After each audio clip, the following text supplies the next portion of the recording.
آپ کو ادبن کہوں گا، قرآن مجید کی آیت کی روشنی میں اور دیگر آثار کی روشنی میں 3 جگہ پہ آپ کے ایمان کا سودا نہیں ہونا چاہیے، کوئی کمپرومائز نہیں۔ جس جگہ پہ اللہ اور اس کے رسول اور اس کی نشانیوں اور اہل علم اور علماء اور اس مبارک مشن پہ طعن و تشنیع ہو جائے، وہاں مومن کو نہیں بیٹھنا چاہیے، مجلس سے اٹھ جائے۔ دوسری جگہ جہاں غیر مسلم کی خوشی کا موقع ہو وہاں مومن نہیں جایا کرتا۔ اور عمر رضی اللہ تعالی عنہ کی بات آپ کو یاد ہوگی، جو غیر مسلم کی خوشی میں عید میں اگر کوئی انڈا بھی لے کے چلا جائے تو وہ بھی اتنا ہی کافر جتنا کافر ہوتا ہے۔ لیکن آج یہ باتیں ختم ہو گئی ہیں۔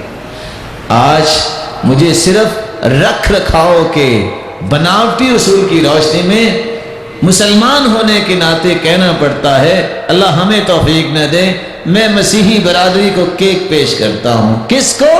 جو تمہارے پیغمبر کے بارے میں کیا لکھتے ہیں، کیا کہتے ہیں کہ عیسیٰ اللہ کے بیٹے ہیں۔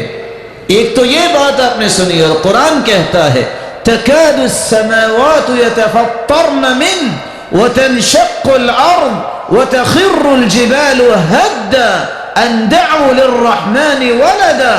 اتنی بڑی بات ہے کہ عیسیٰ کو اللہ کا بیٹا کہنا کہ زمین شک ہو جائے، آسمان پھٹ جائے کہ اللہ کا بیٹا بنا دیا۔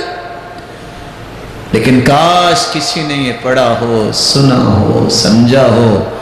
میرا اور آپ کا ایمان ہے کہ عیسیٰ علیہ السلام اللہ کے پیارے پیغمبر ہیں، وہ اللہ کے نبی مکرم ہیں۔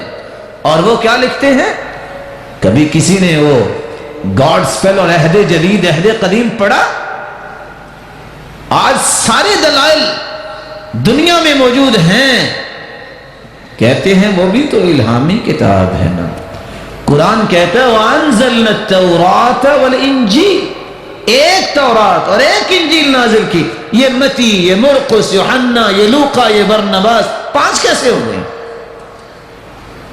پھر ان کا متن کیا کہتا ہے؟ یسوع بن یوسف النجار من سلالۃ آل داود۔ نعوذ باللہ، میری زبان یہ طاقت نہیں رکھتی، لیکن سمجھانا مقصود ہے۔ وہ کیا لکھتے ہیں کہ اصل میں یوسف النجار کے ساتھ والعیاذ